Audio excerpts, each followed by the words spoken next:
now on Channel 3 and streaming on WFSB+. This is Eyewitness News at noon. Hi, everyone. Thanks for joining us for Eyewitness News at noon. I'm Sundlun. I'm Nuclo. We begin with developing news right now. One person is dead after a house fire in Southington. We know this happened on Chafee Lane earlier today. And your reporter, Anna Stansfield, has been there all morning long. Southington Fire, as well as the Fire Marshal's office, leading the investigation here as they aim to find out exactly what caused this early morning house fire that's leaving the Southington community in shock. It's shocking to me. I mean, I drive down here every day. I pass it every day. The home familiar to many, now a total loss. It sits off Queen Street, a very busy road here in Southington, right across the street from a popular shopping plaza. We see it all the time. We walk by all the time, and we were always looking at it thinking it was so gorgeous and such a wonderful location. And then just to see that happen is just so very sad. The fire broke out around 2:30 this morning, and once crews got inside the home, they found the victim, who was pronounced dead on scene. We're told they were the only one inside when it happened. I'm here almost every single day, and yeah, it's definitely horrible to hear. Some in the community already looking for ways to help. I hope that we're able to gather as a community to make sure we give the family what they need. Of course, as we learn more about the victim as well as what caused this house fire here in Southington, we'll bring you that latest information both on air and online. I'm your reporter in Southington, Anna Stansfield, Channel 3 Eyewitness News. Firefighters in Guilford and across our state now are mourning the loss of one of their own. Guilford's fire department says Michael Terrio died after he was involved in a car crash on I-95 Friday. In a statement, the department says he was a dedicated public servant who was committed to protecting the people in Guilford. One person is dead after a motorcycle crash late last night. Police tell us two motorcycles were riding near Cindy Lane when one of them crashed going around a curve. The second rider is expected to be okay, but that road was closed for several hours late last night. It has since reopened. 27-year-old died in a motorcycle crash on Saturday evening. It happened on Maple Avenue. Police tell us the motorcycle and a car hit each other near the intersection with Bushnell Street. Police are still working to learn what caused this crash. Also in Hartford here, police need your help finding whoever shot and killed a 25-year-old man over the weekend. Police say this happened outside of the Noble gas station on Main Street early Sunday morning. Also looking live here right now on our Hartford here on your Monday afternoon. Meteorologist Jill Gilardi is joining us now with a look at that first alert weather forecast. Hey, Jill. Hey, well, you know what? Today features just a few showers or sprinkles. I was talking to Scott Gilardi like an hour ago, and he was like, oh, a little bit of mist down towards the shoreline. He wasn't too thrilled about it, but yeah, we're muggy today, but comfy tomorrow, and then our next rain chance after today is actually Friday. So we've been tracking these developing clouds moving from west to east. Within them, there have been a few little very tiny and weak showers developing. On the only live radar in the state, you can see they're mainly focused east of I-91, and they're just slowly moving, slowly developing, and not producing enough rain to not have to water today, that's for sure. You can see them over Stores, Coventry, up through Tolland, and close to Willimantic. So really, really tiny light showers to move on through, at least at this point in time. Temperatures are still on the mild side, but still falling short of normal. 82 is the normal high, but we'll get up close to that number this afternoon. Notice the winds are changing back to the west. We do have a cold front on the way. So some breaks of sunshine right now. Winds are locked at 76 degrees. South-southwest winds 6 miles per hour. We've had more sunshine down towards New London, but those clouds are starting to build in where it is 70 degrees. Temperatures in the 70s across our entire state. And again, the winds are going to be shifting today, and that rain chance will be going away. Maybe climbing a couple more degrees. And yeah, that chance for an isolated shower or two is possible, but we got some nice changes on the way. Now, if you've been sneezing a lot lately, we have an update on that allergy forecast. Let you know what pollens are irritating you coming up here in the next 10 minutes. All right, Jill, thank you. Well, happening today, some programs at a YWCA facility in New Britain are back open after a young child died there. Programs for school-aged kids started back up today, and then daycare programs for infants, toddlers, and preschoolers will start again on Wednesday. That facility has been closed since the start of the month after a 2-year-old tragically choked and died there. YWCA officials say they followed proper emergency procedures. All right, and we are following a major shakeup in Connecticut's clean energy future. Governor Ned Lamont is now speaking right now after the Trump administration halted construction on a wind project that could power hundreds of thousands of homes here in Connecticut. And it's actually nearly done. The Trump administration ordered construction for Revolution Wind, though, to stop on Friday. Revolution Wind was set up to power 350,000 homes across Connecticut and Rhode Island. A clean energy source. State leaders say that they could help lower sky-high utility costs for families. That project is 80% complete. The federal government hit the brakes, though, citing unnamed national security concerns. Governor Ned Lamont, Senators Blumenthal and Murphy, and local officials are all in New London now to respond, calling this a devastating blow to renewable energy here in the Northeast. All right, well, happening tonight, people around our state are going to be heading down to Fairfield for the Little League team's Heroes Welcome Home. What an incredible story this is. Fairfield National Little League had an impressive run, that's to say the least, at the Little League World Series. They finished in third place after a win over Aruba yesterday. It is Connecticut's best run in the League World Series since 1989, generating so much excitement. Yeah, not bad, right? So the parade starts at 5:30. It begins at the Dairy Queen. That's right on the Post Road, and they're going to march down to the Sherman Green. There's food, music, a lot of activities for the kids. The team is also going to be given the key to the city. Wonderful. Armed National Guard troops were seen patrolling the streets of Washington over the weekend as President Trump says they could soon be headed to more American cities. And a live look here at our iCam in New London on this Monday afternoon. Another check on your first alert forecast when we come back. I'm Berlin School Resource Officer Mark DePinto. Look both ways before crossing, even when the flashing lights are on. Let's get back to school safely.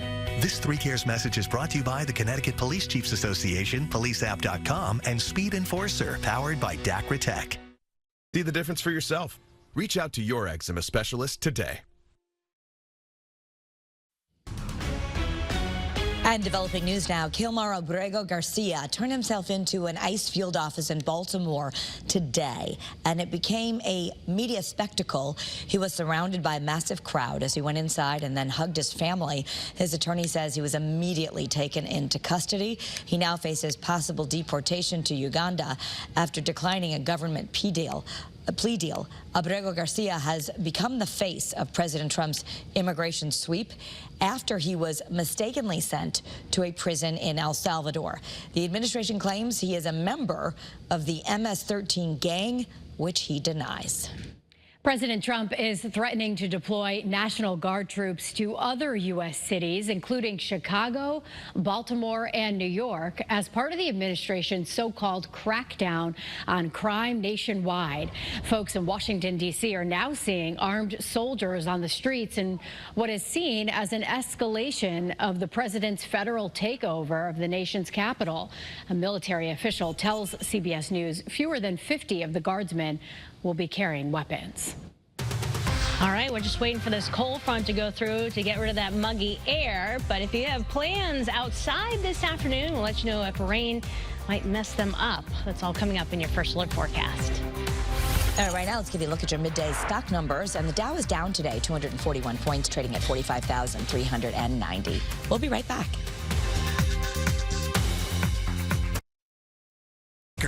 Sponsored by Groundworks.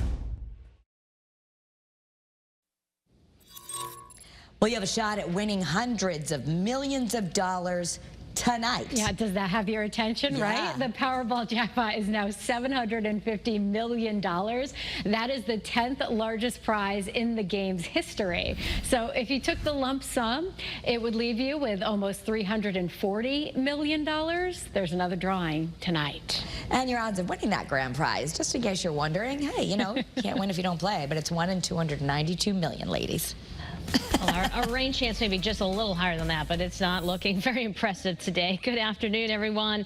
We're tracking right now just a few spotty showers. I mean, this is very isolated and very light in nature on the only live radar in the state. So let's just kind of zoom in on that main little area where there's just a few little showers right in and around stores. So east of I-91 so far is where we're seeing the development. As we kind of take a look at the view from space, we've had plenty of clouds develop ahead of this approaching front and very very little in the way of shower activity. And within those clouds, there are some breaks too. So in Waterbury, we're starting to get a little bit more sunshine there, 75 degrees, winds variable, but fairly overcast in New Haven, where it is 78 degrees, south wind at 5 miles per hour. So not expecting the breeze like we had the past couple of days, but that will return tomorrow. First Alert Futurecast kind of picking up on those isolated showers. That chance will continue through 2 o'clock, but skewed eastward because that front is moving in. And then as we get towards 4, this is it for rain chances. After that, it just kind of fades away, and we're going to clear on out tonight. So the comfort index today, because the dew points are in the 60s, it does make it feel a little muggy outside, but these numbers are going to be going down, and so will our overnight lows, and our highs will be changing too. So the feels like trend today, feeling in the low 80s, a little sweaty weather, but eventually it's going to become sweater weather across our state. We're going to cool off tonight. Humidity is going to drop. It's going to be a nice evening outside. Maybe you like to do a random fire pit. That could be the night for you. Otherwise, you have several nights to choose from. We're getting down to the 50s tonight, so it's going to feel very refreshing tomorrow morning. Again, you might need that long sleeve. Kato's out at the bus stop, but that walk tomorrow is going to feel so much nicer than maybe it did this morning for you. So we're talking about by 7 o'clock, around 60 degrees, bright conditions, and highs falling short of average. Average is 82. We'll have a few late day clouds, and that's it. Beautiful weather. Now, myself, I've been sneezing a lot the past couple days. I just doubled up on my allergy meds again because clearly I'm allergic to ragweed and all kinds of grasses, and I was outside. So if you've been noticing, yeah, getting a little sniffly, sneezy, it's because we have the pollen count up to moderate to high levels, and that's where it's staying for the foreseeable future. But the mugginess isn't staying, and we have a brief spike, which still isn't bad at all, into the 50s, the dew points, and that's going to be Friday. That's going to set the stage for our next chance for some rain. Now, clearly looking at the model comparison, one model's a lot lighter and maybe a little bit faster than the other one. So there are some differences and things we've got to fine tune, but we'll keep you updated here also on the First Alert weather app as to our next rain chance after today. We've been tracking the tropics, but so far so good. Our newly named storm over the weekend, Fernan, it looks like it should be Fernan, but it's a French name, so it's Fernan, is going to stay out to sea. There's Bermuda, there's United States. Yeah, this is not going to impact us in any way, shape, or form. So great news there. Now, if you love fall weather, here it goes. After today's high of about 80, we're going to start dipping down into the 50s, highs in the 70s. We're going to see a lot more in the way of 40s coming up on Thursday morning, and then 70s continue. There's our next chance for rain on Friday, some showers as of right now. And then over the weekend, of course, we have UConn football's, first home game. It's going to be gorgeous. And the temperatures get a little chillier going into Sunday morning. So Labor Day weekend right now, if you have it off, is looking superb. Lots of barbecues will be happening. Have a feeling coming up soon. That's your First Alert forecast.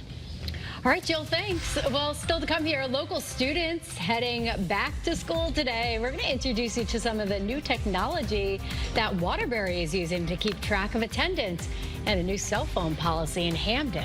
All right, and we have folks with something to celebrate on this August 25th. Allison Putnam is 105. Florence is 102. Frank, you're just a baby in Glastonbury and only 80. Happy birthday, everyone, and happy anniversary. What a lot of longevity today.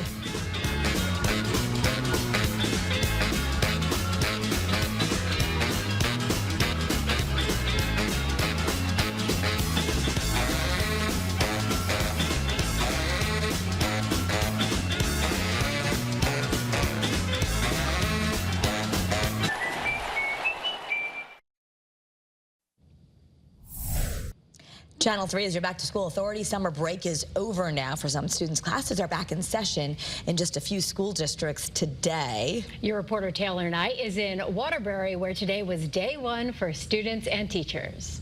New experiences, opportunities, new friends. The first day of school summed up perfectly by a student at Kennedy High School in Waterbury. Students went back to the classroom this morning, looking forward to a new year ahead. I'm actually looking forward to pass a lot, and I'm probably going to go into after-school activities for probably robotics. They have different programs and stuff you could do in the school, like you could sign up for. So yeah, there's a lot of different things. Something different for all schools in the district this year, the identimetric system. When students walk through the doors at school, they will have to scan their thumbs. Superintendent Dr. Darren Schwartz says that this will track attendance district-wide so teachers aren't wasting instructional time doing attendance. It's also an additional safety measure for Waterbury students and teachers. There are also two big initiatives in the school district this year. Learning that is more engaging for students, and Dr. Schwartz wants each teacher to help change 2 students' lives. If 2 more students can be proficient in the state exams, if 2 less students are chronically absent in their classroom, that equals an 8 to 10% change in the district. And so when you hear 8 to 10%, usually in education, like, wow, that's a huge jump. Like, how would they do that? But if you break it down to the actual numbers, it's 1 or 2 students that we really need to change the trajectory. Your reporter in Waterbury, Taylor Knight, Channel 3 Eyewitness News. It's a big day in Hamden, too. Public schools there welcoming students back today. We caught up with the superintendent, who was busy making the rounds this morning. Students are happy. Students are happy to be back. Teachers are happy to have them. Principals are happy to be back. It's a good first day. The weather held up, a little warm, but we're good to go. Everybody seems very happy to be back.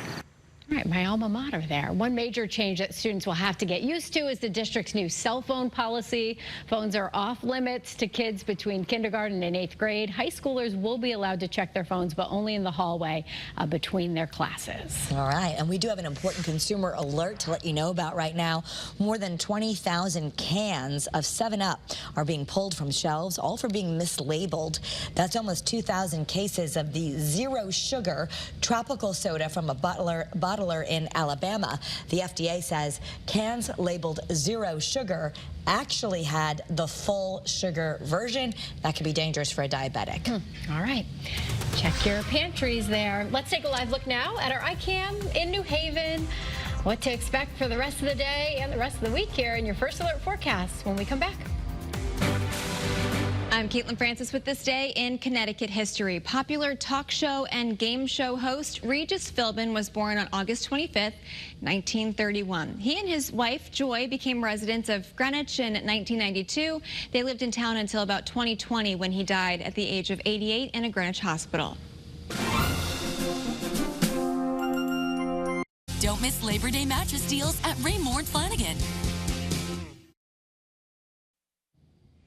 All right, well, if you're feeling some fall vibes, you're right on time here because tomorrow is actually the unofficial start of fall. Yeah, wow, and that is because, I know you're thinking, wait, it's not September yet. Yeah, right. No, it's because Starbucks returns with the pumpkin spice latte, which is a big deal for those who drink it, I guess. I'm not actually one of them. I'm pretty simple with my coffee, but the coffee chain announced the drink's arrival a month earlier than usual. That's because Google searches for pumpkin spice started earlier. Okay. Following the trends. Right, and this is the unofficial start we're talking about. So Starbucks has other favorites returning tomorrow too. That includes the pumpkin cream cold brew, which is pretty good, iced pumpkin cream chai, and a pecan crunch oat milk latte. Ooh. I love the pumpkin cold brew. It's almost feeling like a little bit of fall in the air. It's going to match up beautifully. Yeah. Okay. Yeah, it's going to feel a little crisper as kids start to head back to class too. Yeah, and you need the PSL. Yeah, right. 1 week and August is over. Can you believe it? So we're going to be talking about Labor Day weekend and nice weather taking over. Today, we still have a cold front to go through. It's not producing much. As you can see, it's more clouds than anything else. It is muggy out there, and an isolated shower or two is going to be possible through about 5 o'clock, and then that's it. Could there storm form? Sure, but that chance seems super low at this point in time. So the low 80s today and the mugginess we're experiencing now goes away tomorrow. Tomorrow, we're going to start off more refreshing, and you're going to notice the change in the feel in the air with those dew points dropping. So 70s for highs as we continue, and yeah, we're going to need we go from sweaty weather to sweater weather. Okay. It's going to be getting chillier across here and definitely feeling like fall. Okay. Well, that's nice. If you're getting the kids off, they look like they don't have to worry about wearing raincoats. Yeah, now we're thinking about bus stop weather, right? Yeah. Every day. No raincoats for now. Join us now on The Wax. We'll continue local news and weather over there. See you back here for Eyewitness News at 4.